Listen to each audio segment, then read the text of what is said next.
നാമസങ്കീർത്തനം ഗോവിന്ദ ഗോവിന്ദ. ശ്രീഗുരും കരുണാമൂർത്തിം വന്ദേ സർവശുഭാസ്പദം. യേന ജ്ഞാനപ്രകാശേന ദർശിതം ഭഗവത്പദം. ശ്രീമദ്ഗുരുചരണാരവിന്ദാഭ്യാം നമഃ. പിഞ്ചാവതം സമതസീ കുസുമാവഭാസം പീതാംബരം ഭുവനമോഹനമന്ദഹാസം ശംഖാരി പങ്കജഗദാധരം ആത്മസൗഖ്യസന്ദായകം ഗുരുപുരേശ്വരമാശ്രയാമി. ധന്യധന്യമായ ഈയൊരു ജ്ഞാനയജ്ഞത്തിൽ ആചാര്യപീഠത്തിലിരിക്കുന്ന സ്വാമിജിയെ നമസ്കരിച്ചുകൊണ്ട് ഭാഗവത പ്രേമികളായി ഭാഗവതരസം നുകരാൻ എത്തിച്ചേർന്ന എല്ലാ സജ്ജനങ്ങളെയും നമസ്കരിച്ചുകൊണ്ട് നാളെ മുതൽ നടക്കാൻ പോകുന്ന ഈ ഒരു മഹായജ്ഞത്തിൻ്റെ പ്രാധാന്യത്തെ ഒന്ന് മുൻകൂട്ടി നമ്മളിലേക്ക് ഓർമ്മിപ്പിക്കലാണ് ഇന്നത്തെ ഈ ഒരു രംഗത്തിൻ്റെ ഉദ്ദേശം എന്ന് സൂചിപ്പിച്ചു കഴിഞ്ഞു. നമ്മളാരും ഭാഗവത മഹാത്മ്യം അറിയാത്തവരല്ല. അല്പമെങ്കിലും ഭാഗവതത്തിൻ്റെ മഹാത്മ്യം നമ്മുടെ ഉള്ളിലുള്ളത് കൊണ്ടാണല്ലോ ഇന്ന് വൈകുന്നേരം വരെ അല്ലെങ്കിൽ ഇന്ന് രാവിലെ വരെ പലതരത്തിലുള്ളതായ പ്രാരബ്ധത്തിൻ്റെ നൂലാമാലകളിൽ കഴിഞ്ഞ നമ്മൾ അതെല്ലാം വിട്ടെറിഞ്ഞ് ഈയൊരു രംഗത്തിലേക്ക് വന്ന് സാന്നിധ്യം ചെയ്തു എന്നുണ്ടെങ്കിൽ തീർച്ചയായും നമ്മുടെ ഉള്ളിൽ ഭാഗവതത്തിൻ്റെ മഹാത്മ്യമുണ്ട്. അപ്പം എന്താ ചെയ്യുന്നത് വെച്ചാൽ ആ മറഞ്ഞിരിക്കുന്ന മഹാത്മ്യത്തെ ഒന്ന് തെളിയിക്കലാണ് ഇന്നത്തെ ഈ ഒരു ചടങ്ങിൻ്റെ ഉദ്ദേശം എന്ന് വേണമെങ്കിൽ പറയാം.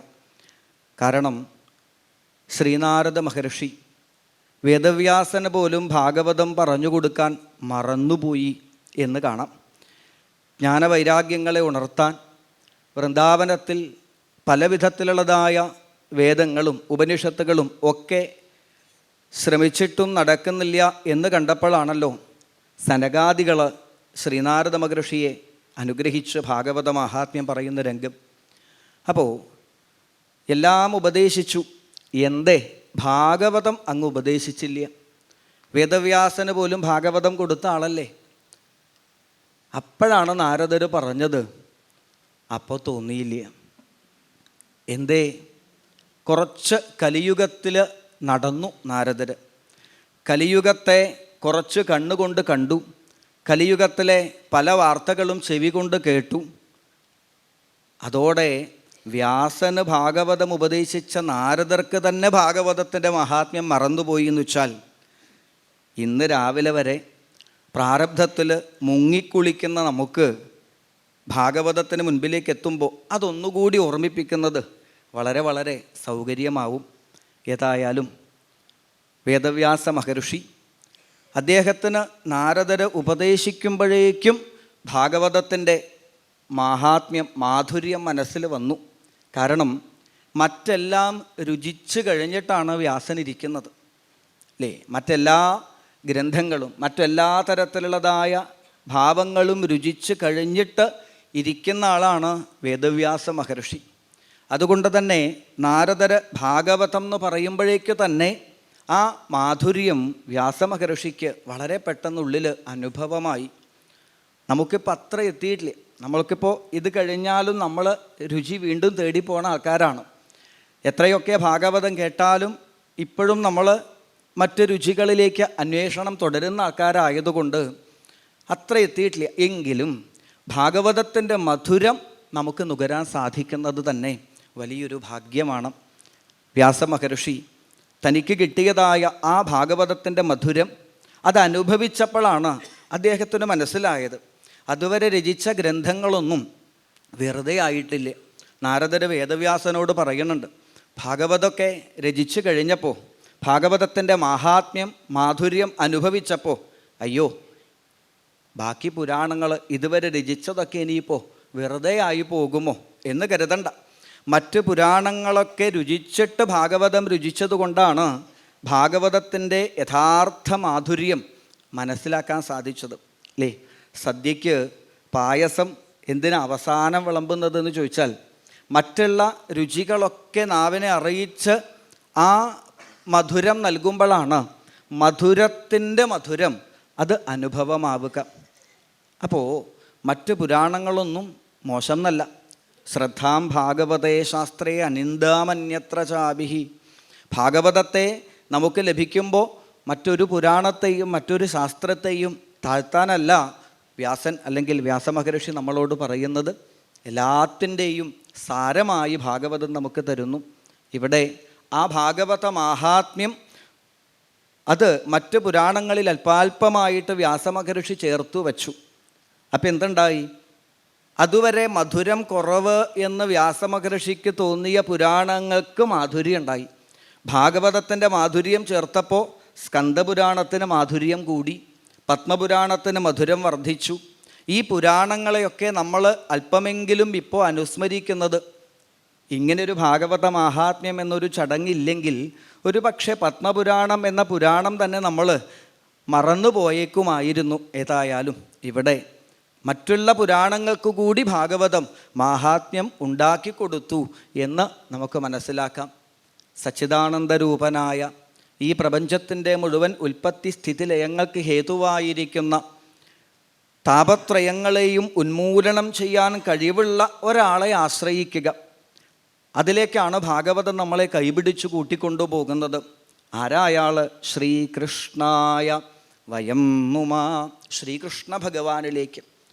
അതെന്താ ഈ കൃഷ്ണനിലേക്ക് തന്നെ നമ്മുടെ ശ്രദ്ധയെ കൊണ്ടുപോകുന്നത് എന്നാണെങ്കിൽ, കൃഷ്ണൻ നമുക്കറിയാം നമ്മളെ പോലെ ഈ ലോകത്തിൽ പലവിധത്തിലുള്ളതായ പ്രാരബ്ധങ്ങളുടെ ഇടയിൽ തളരാതെ ജീവിച്ച ഒരു മഹാത്മാവ് അല്ലേ? കൃഷ്ണൻ്റെ കഥകൾ നമുക്കൊക്കെ അറിയാം. കൃഷ്ണൻ അനുഭവിച്ച അനുഭവങ്ങളും നമ്മളിപ്പോൾ അനുഭവിക്കുന്ന അനുഭവവും തട്ടിച്ചു നോക്കിയാൽ നമ്മളെക്കാൾ നിലവിളിക്കേണ്ട ആൾ കൃഷ്ണനാണ്. കാരണം ജീവിതത്തിൽ സന്തോഷിക്കാൻ ഒരു വകുപ്പും ഇല്ലാത്തൊരാളായിരുന്നു കൃഷ്ണൻ. ജനിച്ചതേ കാരാഗ്രഹത്തിൽ, ജനിച്ചന്നേക്കെന്ന സ്വന്തം അച്ഛനമ്മമാരെ പിരിയേണ്ടി വരിക, പൂതന തുടങ്ങിയിട്ടുള്ളതായ പലതരത്തിലുള്ളതായ തടസ്സങ്ങൾ, സ്വന്തം അമ്മാവൻ തന്നെ ഏറ്റവും വലിയ ശത്രു, ഇത്രയൊക്കെ പ്രാരബ്ധങ്ങൾ ഭഗവാന്റെ മുൻപിൽ ചുറ്റുമായിട്ടുണ്ടായിട്ടും ഒടുവിൽ സ്വന്തം കുടുംബം തന്നെ തമ്മിലടിച്ച് നശിക്കുന്ന കാഴ്ച കാണേണ്ടി വന്നിട്ടും തളരാതെ പുഞ്ചിരിച്ചുകൊണ്ട് ഈ ലോകത്തെ അനുഗ്രഹിച്ചു ഭഗവാൻ എന്നുണ്ടെങ്കിൽ, ഭാഗവതം നമ്മളെയും ഓർമ്മിപ്പിക്കുന്നത് ആ അച്യുതനെ, പ്രാരബ്ധത്തിലേക്ക് വീഴാത്ത ഭഗവാന്റെ പാദത്തെ മുറുകെ പിടിക്കുക. അങ്ങനെ പ്രാരബ്ധത്തിലേക്ക് വീഴാത്ത ഭഗവാന്റെ പാദത്തെ മുറുകെ പിടിക്കണമെങ്കിൽ ആ പാദത്തിൻ്റെ മാഹാത്മ്യവും മാധുര്യവും നമുക്ക് ബോധ്യമാവണം. അതിന് അനേകം ഭാഗവതന്മാരുടെ കഥകൾ നമ്മൾ കേൾക്കണം. ആ ഭാഗവതന്മാരുടെ അനുഭവങ്ങൾ നമ്മൾ അറിയണം. അപ്പോഴാണ് നമുക്കും ആ ഭഗവത് പാദത്തിലേക്ക് രതി വർദ്ധിക്കുക. ആ ഒരു പരമപ്രേമം നമ്മളിലേക്ക് ഉയർത്താൻ തന്നെയാണ് ഭഗവാൻ ഇങ്ങനെ ഒരു ഭാഗവത കഥാതീർത്ഥം നമുക്കായി ഒഴുക്കിയത്. നമുക്കറിയാം, പ്രപഞ്ചത്തെ മുഴുവൻ സൃഷ്ടിക്കാൻ സർവ്വവിധത്തിലും ബ്രഹ്മാവിനോട് കൽപ്പിച്ചു ഭഗവാൻ. പലവിധത്തിലുള്ളതായ ജീവജാലങ്ങളായി ഈ വരുന്നതെല്ലാം അഹമേവ, ഞാൻ തന്നെ എന്ന് ഭഗവാൻ പറയുകയും കൂടി ചെയ്തു. അങ്ങനെ ബ്രഹ്മാവ് സൃഷ്ടി തുടങ്ങി എല്ലാ ജീവജാലങ്ങളെയും സൃഷ്ടിച്ചങ്ങനെ നിറയ്ക്കുമ്പോഴാണ് പെട്ടെന്ന് ഭഗവാന് തന്നെ ഒരു വേവലാതി. അല്ല, ഈ സൃഷ്ടിയിൽപ്പെട്ട് വട്ടം ചുറ്റി ടെൻഷൻ അടിക്കുന്നതും അഹമേവ, ഞാൻ തന്നെയാണല്ലോ എന്നൊരു തോന്നിയപ്പോൾ ഭഗവാൻ ഒരു കാരുണ്യം. അങ്ങനെ പ്രാരബ്ധത്തിൽ വീഴേണ്ടവരല്ല, സച്ചിദാനന്ദസ്വരൂപനായ ഭഗവാന്റെ അംശമാണ്, അല്ല ഭഗവാൻ തന്നെയാണ് നമ്മൾ. അപ്പം അങ്ങനെയുള്ള നമ്മൾ പ്രാരബ്ധത്തിൽ ഉരുകിത്തീരേണ്ടവരല്ല, ഈ ആനന്ദസ്വരൂപനായ ഭഗവാന്റെ അവകാശികളാണ് എന്ന് നമ്മളെ ബോധ്യപ്പെടുത്താൻ കാരുണ്യാൽ സംപ്രകാശിതം. ഭഗവാൻ കാരുണ്യം തോന്നിയപ്പോൾ ഉണ്ടാക്കിയതാണ്, നൽകിയതാണ് ഈ ശ്രീമദ് ഭാഗവതം. അപ്പം ഭാഗവതം അത് നമ്മളോടുള്ള ഭഗവാന്റെ കാരുണ്യമാണ് എന്ന് ഓർമ്മിക്കുക. രണ്ട് ഗംഗകളാണ്, രണ്ട് തീർത്ഥങ്ങളാണ്. ഒന്ന് ഹരിപാദതീർത്ഥമായ ഗംഗ. ആ ഗംഗാതീർത്ഥത്തിൻ്റെ പ്രാധാന്യം നമുക്കൊക്കെ അറിയാം. അതിനെ കണ്ടാൽ മതി, അതിൽ കുളിച്ചാൽ മതി, അതല്പം സേവിച്ചാൽ തന്നെ എത്രയോ ഭാഗ്യം. പക്ഷേ ആ ഗംഗയ്ക്കും നമുക്ക്, അല്ലെങ്കിൽ ആ ഗംഗയിലേക്കും എത്തിച്ചേരൽ കുറച്ച് ക്ലേശമാണ്. കാലത്തിൻ്റെ തിരക്കിൽപ്പെട്ട നമുക്ക് എല്ലാവർക്കും ഇപ്പോൾ ഗംഗാതീരത്തേക്ക് പോകാൻ പറ്റിയെന്ന് വരില്ല. എല്ലാവർക്കും ആ ഗംഗാതീർത്ഥം സേവിക്കാൻ സാധിച്ചു എന്ന് വരില്ല.